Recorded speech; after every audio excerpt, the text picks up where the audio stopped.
He used to say I was his light, the only person who truly saw him. I believed him. I believed every word. I brought him into my world, into my heart, and into my country. But once he got what he wanted, he vanished, right in front of me. He stopped kissing me. He stopped speaking. He stopped pretending. I wasn't his love, I was his escape plan, and the moment his visa got approved, I became invisible. They warned me. My mum, my best friend, even strangers on the internet, they all said the same thing, and be careful, he might just want a visa. I laughed it off. I told them love doesn't come with conditions. But I was wrong. Love does have conditions. One of them is honesty. And he never had that. You know what's worse than heartbreak? Feeling like a fool. Feeling like your love was just paperwork. Like your home, your body, your soul were just stepping stones to someone else's freedom. But karma, she's watching, and when she hits back, it's always personal. I still remember the first message he sent me. You seem like the kind of woman who sees beyond borders. I smiled. Cheesy, yes, but something about it pulled me in. His name was Minho. He said he lived in Pyongyang, but had dreams of becoming a painter in London. My country is quiet, cold, but you? You look like sunshine, he wrote. I laughed, blushed, and typed back, maybe I can warm your world then. I didn't know then how true that would become. We started chatting every day. Morning, night, even during my lunch breaks. He'd send little sketches of birds, trees, and a woman with long curly hair like mine. I want to paint you one day, he said. Your face belongs on a canvas. I'd never felt so seen. No man had ever looked at me that way, not even through a screen. Have you ever thought about leaving North Korea? I asked him once. Every single day, he replied, but not just for myself, for someone to share a better life with. For love. That's when I started imagining it. Him and me holding hands along the Thames, eating takeout on the couch, laughing at the stupid TV ads. It all felt so possible. When I told my mum about him, she looked worried. North Korea, she asked. Are you sure, love? That's complicated. I brushed it off. Mum, he's not from his country. He's gentle. He's talented. He just wants a chance. My best friend Mia gave me the side eye. And how do you know this isn't just for papers? I got defensive. Why can't people believe in love anymore? One night, we had a video call that changed everything. I want to be where you are, he said. I want to leave this place, be with you, build something true. My heart pounded. What are you saying, Minho? He looked at me, eyes soft. I'm saying, if you help me come to the UK, I'll never leave your side. I'll love you like no one else ever will. I didn't even pause. Then let's do it. Let's bring you here. Looking back, I should have asked more questions. I should have taken more time, but I was caught up in the dream. I felt like I was rescuing a soul. And honestly, I think I liked the idea of being someone's answer, someone's home. So we started the process. I helped him with documents, paid fees, and filled out forms. I'll pay you back every penny, he promised. I told him I didn't care. Just come here. That's all I want. The day he landed, at Heathrow, I cried. He stepped through the arrival gate, and for a second, everything felt perfect. He hugged me tight and whispered, I'm free. I laughed and said, no, silly. You're home. I really believed that. I believed in us. We moved into my flat. He painted all day while I worked my office job. He made kimchi in my kitchen, taught me Korean phrases, and called me Jagia, which means darling. You saved me, he said one night, holding my face in his hands. You are my miracle. And in that moment I believed I was, but miracles don't last forever. And dreams. They sometimes turn into nightmares. I just didn't see it yet. It happened on a rainy Tuesday. I came home soaked, my shoes squishing with every step. I opened the door and smelled candles. Not food, not paint, just candles. Minho, I called. He stepped out from the bedroom wearing a white shirt and holding a small black box. I couldn't wait, he said, smiling. You look like a drowned cat, but still the most beautiful thing I've ever seen. I laughed, confused. What is all this? He dropped to one knee. My heart stopped. I don't have much, he said, but I have a heart full of love. Will you marry me? I stared at him, stunned. I hadn't expected this. Not so soon, not like this. Are you sure? I whispered. He nodded. You gave me a new life. I want to build that life with you. I said yes. Of course I did. I was already all in. I knelt down and hugged him, both of us crying on the living room floor. Later that night, we lay on the couch under a blanket. We'll need to start planning everything, I said. Dress, venue, food. He held my hand. Let's keep it small, simple. I don't need a fancy day, I just need you. I kissed his cheek. Still, I want it to be special. He smiled. You'll make it perfect. A few days later, he brought up something new. Do you think we should look into the spouse visa? He asked casually. It might help things move faster, legally. I didn't think much of it. Yeah, of course. Makes sense. He looked relieved. It's just, things here aren't easy for me without proper documents. I can't open a bank account, I can't get a job, it's hard being dependent. I squeezed his hand. Don't worry, we're in this together. We met with an immigration advisor. She asked a lot of questions. How long we'd been together, when we met, if we lived together. You'll need proof your relationship is real, she said. Photos, texts, letters. Minho nodded quickly. We have everything, he said. Our love is real. I smiled, proud of how confident he sounded. We started gathering everything. He even printed out our first messages, every little sketch he sent me. They'll see the love, he said. How could they not? But sometimes, when I looked at him from across the room, he looked distant, like his body was here but his mind somewhere far away. What are you thinking about? I asked once. He replied, just nervous about the future. I've come so far. I don't want to lose it all. I kissed his forehead. You won't. I've got you. My mum was still unsure. Are you rushing this? She asked. You've only known him a year. Marriage is big. I rolled my eyes. Mum, I love him. Isn't that what matters? She sighed. Just promise me you're going into this with your eyes open. I didn't understand why she couldn't be happy for me. I was finally loved, chosen. Wasn't that enough? One evening I caught Minho pacing the kitchen. What's wrong? I asked. He hesitated. They might deny my visa if we don't submit soon. I read online. They can send people back. I'm scared. I hugged him. You're not going anywhere. We're getting married. We'll do everything by the book. He whispered, Thank you for believing in me. I smiled. Always. We submitted the paperwork. Weeks passed. I kept dreaming about our wedding, about walking down the aisle, about the way he'd look at me, and whenever I started to worry, he'd hold my face and say, We'll get through this, together. And I believed him. Because love, I thought, was supposed to be simple when it was real. But I didn't know then that some people can fake real love long enough to get what they need, and I was too in love to see it. The first time I tried on a wedding dress, I cried. Not because of the lace or the price tag, but because it finally felt real.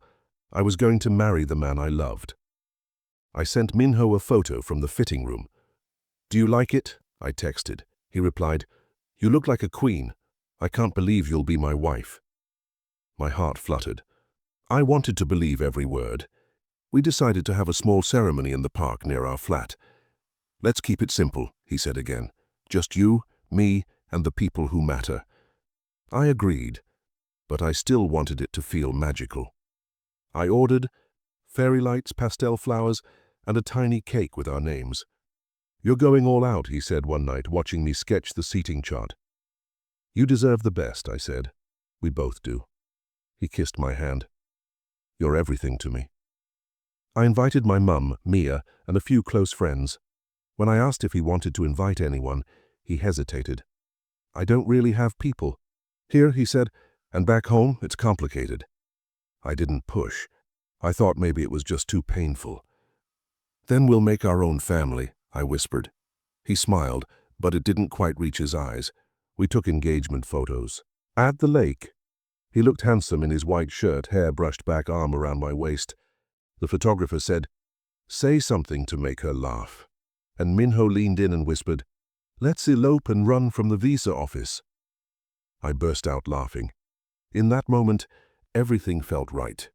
I held on to that. But in the days that followed, he seemed distracted, always checking emails, reading immigration articles, staying up late on his phone. "Is everything okay?" I asked. "Just making sure nothing is missed," he replied. "We can't afford any mistakes. I don't want them to think this is fake." I took his hand. "They won't. We're real. I love you." He nodded, but his grip felt loose. During dinner one night, I brought up honeymoon ideas. We could go to Scotland or maybe Paris. He didn't look up. "We should wait until everything is secure." "Secure?" I repeated. "You mean your visa?" He looked up quickly. "I mean our life, our future." I nodded, pretending that it didn't sting. "Okay, whatever you need." My mum pulled me aside the weekend before the wedding. "Are you happy, sweetheart?" she asked. "Yes," I said too quickly. "Why wouldn't I be?" She looked into my eyes. "He just seems somewhere else. Are you sure he's in this for the right reasons?" I felt my stomach. He became obsessed. Immigration blogs, forums, YouTube videos about rejected applications. "You already have your spouse visa," I reminded him once. He shook his head. "Yeah, but it's temporary. We need to prepare for the next one." I tilted my head. "It's not for years. Can't we just enjoy being married?" He smiled weakly. "I just want to make sure I can stay. I don't want to lose this life." He said, "This life, but not us, not you." That bothered me. I didn't say it, though. I wanted to give him space, but space grew into distance. One night I made dinner, his favorite stew. "Come eat," I called. He walked over, sat down, scrolled through his phone. "Not hungry," he said after one bite. "It's too salty." I blinked. "You loved this last time." He shrugged. "Tastes different now." I watched him get up and walk away. My food turned cold. Later that night I asked, "Are you happy?" He looked at me like the question confused him. "Of course," I pressed on. "Then why do you feel so far away?" He rubbed his eyes. "I'm just tired. It's a lot. Being in a new country, trying to adjust." I nodded. "I understand. I miss you even when you're right next to me." He didn't answer, just pulled the blanket over his head and turned away. Things didn't get better. He started going out late. "Where are you going?" I'd ask. "Just walking. I need air." He always came back with the same excuse. "Clearing my mind." One night I followed him, not close, just far enough to see he wasn't walking. He was sitting alone at the cafe, staring at his phone. I waited 30 minutes. He never ordered anything, just stared. I brought it up the next day. "You said you were walking, but you were at the cafe." He paused. "Yeah." I didn't feel like walking anymore. "Then why lie?" I asked. He raised his voice slightly. "I didn't lie. I just didn't explain every step." I felt my throat tighten. "I just want you to be honest with me." He stood up. "I am honest. You're the one making things complicated." I started noticing more strange things. A second phone I'd never seen before, locked drawers in his desk, emails in a language I couldn't read. One afternoon, while he was in the shower, I peeked at his laptop. The tabs were all immigration-related, visa forums, posts like "How to maintain residency after a spouse visa." One title hit me in the gut. "Divorce after 2 years. Will I still get permanent stay?" I closed the laptop fast. My hands were shaking. That night, I asked, "Are you planning something I should know about?" He froze. "Like what?" I didn't know how to say it without sounding crazy. "Like leaving." He laughed, but it wasn't real. "Why would I leave the woman who saved me?" I stared at him. "I don't know anymore." The next few days were quiet. Too quiet. We barely spoke. He avoided eye contact. The warmth was gone. One night I lay in bed and whispered, "Do you still love me?" There was silence. A long, painful silence. "Of course," he finally said, but it sounded more like a habit than a promise. I started to feel like a guest in my own marriage, like I was watching someone live a life I built for them, while I stood outside the glass. I told Mia. She didn't say I told you so. She just held my hand and said, "Whatever happens, you deserve better than confusion." But I didn't want to give up yet. I still hoped. I still believed maybe he was just scared, lost, adjusting. I didn't want to be the one who gave up on love. Even if love had already given up on me. It started with a forgotten login. Minho had left his laptop open, the screen still glowing. I wasn't trying to snoop, I swear. I just wanted to close it. But then I saw my name in one of the emails. The subject line said, "Residency plan urgent." My stomach turned. I clicked it. The message wasn't even from a lawyer. It was from someone named Jinwoo. It read, "You're almost there. Once you get permanent status, you don't need to stay married. Just 2 years. Don't mess it up now." I froze. I read it again. Then again. My heart was beating so fast it hurt. I clicked deeper. There were more. Dozens of messages, tips, advice. Some even mock me. "She's emotional but useful. Just nod and smile. Keep her happy until the switch." I covered my mouth. I couldn't breathe. This wasn't a misunderstanding. This was a plan. I was never his dream. I was his strategy. When he came out of the shower, I was still sitting there. Laptop open, emails on screen. "What is this?" I asked, voice shaking. He stopped in his tracks. His eyes darted to the screen. "Why are you going through my stuff?" he said sharply. "Why are you planning your exit?" I snapped. He stepped closer. "You're twisting things." "Then explain it," I cried. "Tell me these aren't real. Tell me this wasn't all a lie." He didn't answer. He just looked at me, jaw clenched. "How you don't understand what it's like," he finally said. "You've had a home your whole life, a passport, a future." I stood up. "So you used me for mine?" He looked down. "I didn't mean to. Not at first." I laughed, loud and bitter. "Not at first? So when did you decide to lie to me? Before or after the wedding?" He rubbed his face. "I did care about you, I still do." "Then why are you planning how to leave me the moment you get to stay?" I shouted. He grabbed his jacket. "I need air." "No," I said, standing in his way. "You don't get to run. You owe me the truth." He looked at me for a long time. Then he said, "I was desperate. I wanted out. I didn't know how else. But then I met you, and you made it easy." Those words shattered me. "Easy?" I whispered. "That's what I was to you? A shortcut?" He tried to reach for me. I backed away. "Don't touch me. Don't lie to me. Not again." The room spun. My legs felt weak. I sat down, holding my chest. Everything we did. Was any of it real? He hesitated. "Maybe some of it. I don't know." I let out a sob. "I gave you everything. My home, my trust, my heart." He looked guilty, but not enough. Never enough. "I'm going to immigration," I said quietly. "They need to know." His eyes widened. "No, you can't do that." "Watch me," I said. "You don't get to fool people and walk away clean." He dropped to his knees. "Please, I'll change, I swear. Just don't report me." I stared at him. This man who once called me his miracle was now begging to keep his secret, not our marriage. "You were never afraid to lose me," I said. "Just your chance to stay." He didn't deny it. That was the final blow. No more guessing, no more hope, just the truth. Ugly, painful truth. I didn't sleep that night. I just lay there, eyes open, staring at the ceiling.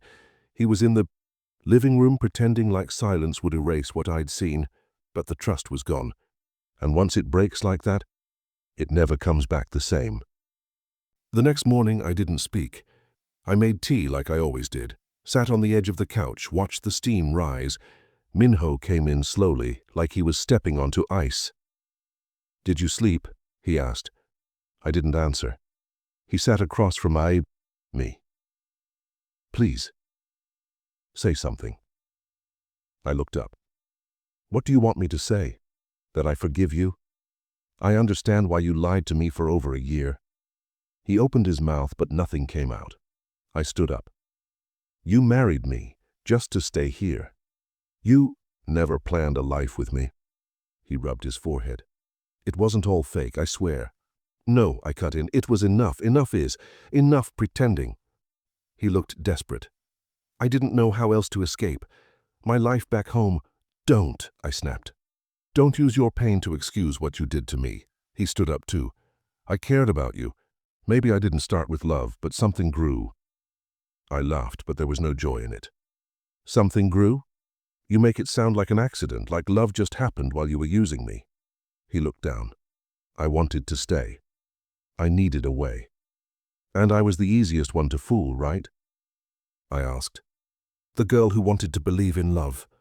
I didn't mean to hurt you, he whispered. But you did, I said. Every day you lied, every word you said, every time you looked me in the eyes and promised forever. He reached for my hand. I pulled away. Don't you dare touch me, not now, not ever again. His face dropped. How you're going to report me?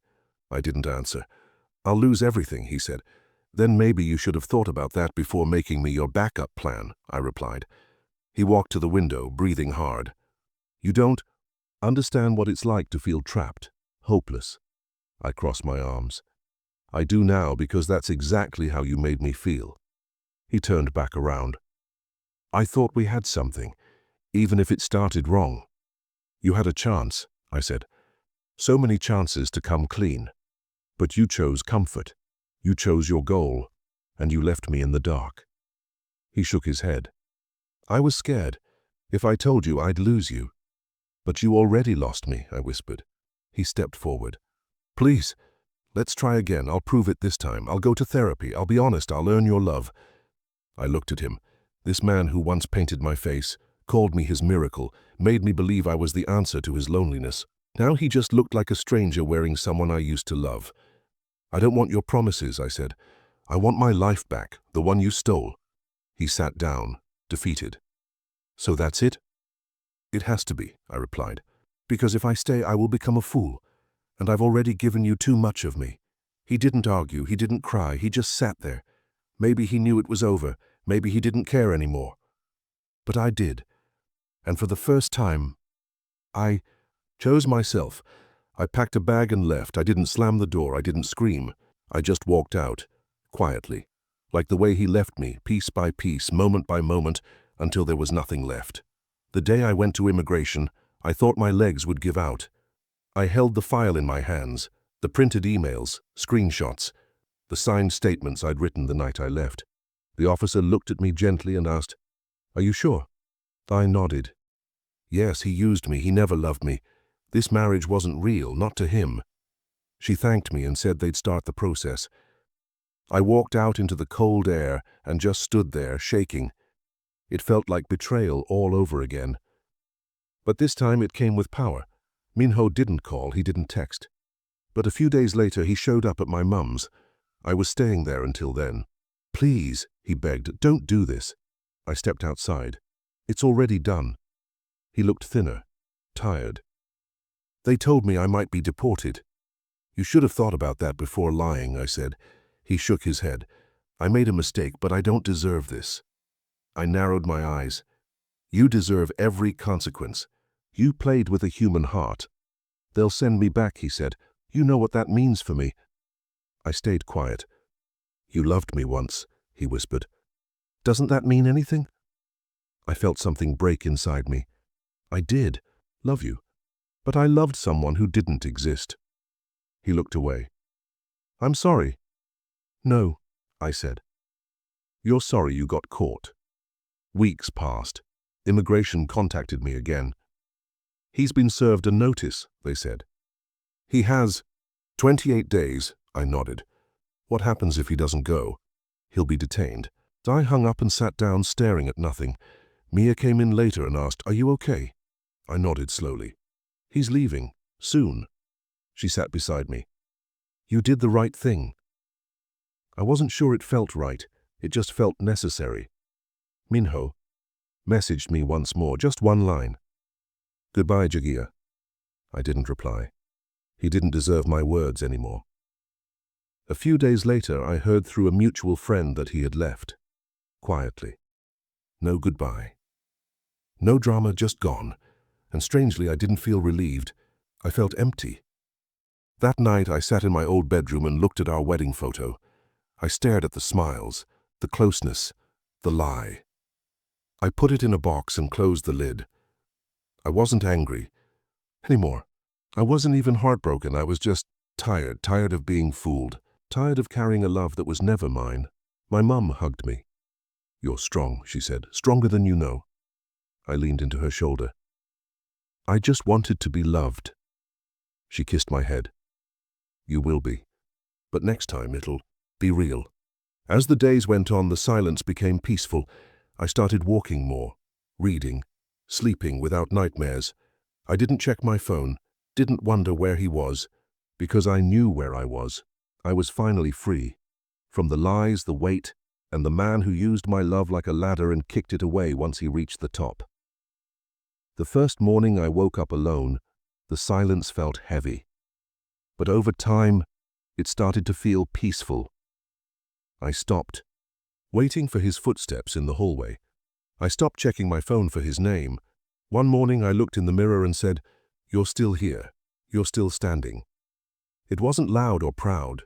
It was quiet, but it was true. Mia came over with coffee and a notebook. "Write down everything you want now," she said.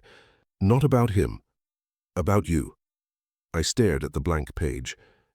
"I don't know where to start." She smiled. "Then start with one thing. Just one." I wrote, "I want to feel whole." That was enough for day one. I started painting. Funny, right? The girl who fell for a painter is now holding the brush herself. I wasn't good, not even close, but it felt honest. Every stroke was mine. Every mess was mine. And that made it beautiful in a way I never expected. One afternoon, Mum peeked at my canvas and said, "That looks like healing." I smiled. "Maybe it is." I went back to work, slowly. I told my boss everything. She hugged me and said, "Take your time, but don't stop moving." So I moved. I took longer walks. I started cooking new recipes. I filled the flat with music again. The ghost of him still lingered in some corners, but I didn't chase it away. I let it fade naturally. Mia dragged me to a yoga class. I hated every second, but I laughed more than I had in months. After class, we sat on the floor sipping water, and she asked, "Do you think you'll ever trust someone again?" I didn't answer right away. "I want to, but I'll never give my whole heart without protecting a piece of it." She nodded. "That's fair." One evening I went through a box of letters. Old cards, old photos, even the ones he drew for me. I held them for a moment, then tossed them in a bag. I didn't need them anymore. My love was real, but the story was done. I didn't burn them. I just let them go. Sometimes people would ask, "What happened to your husband?" I'd smile and say he wasn't who I thought he was. They'd nod, and I'd move on. I didn't want to be defined by that pain. I didn't want to live in that story. I had other chapters to write. Mum took me to a garden center one Saturday. "Let's plant something," she said. "Something that grows with you." I picked a small tree, a fig. "This one," I said. She looked surprised. "Why?" I shrugged. "Because it takes time, but when it bears fruit, it's sweet." We planted it in the backyard. I touched the soil and whispered, "Grow with me."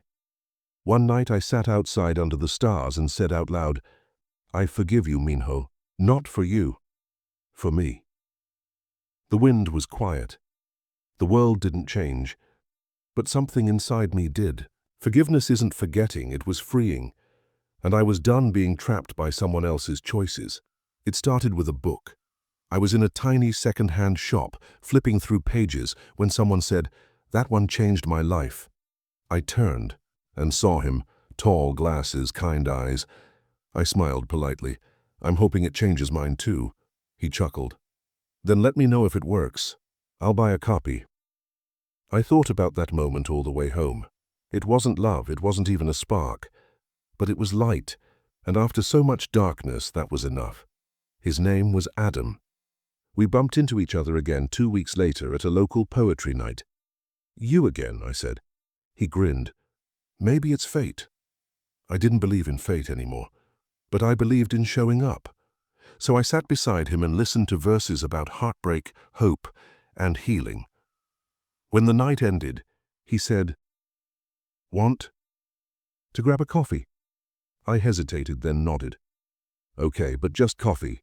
Over time, coffee turned into conversations. Conversations turned into comfort. He didn't ask too many questions. He never pushed. One day he said, "You seem like someone who's been through something hard, but you still shine." I looked down. I used to shine for someone else. Now I'm trying to shine. He said, "That's the best kind of shine." I told him everything one rainy evening. The marriage, the betrayal, the way I broke and had to build myself back piece by piece. He listened without interrupting. When I finished, I waited for him to look at me differently. He didn't. He just reached for my hand and said, "You didn't lose anything. You learned. That's power." I felt something shift inside me. Not love, not yet, but something soft, something safe.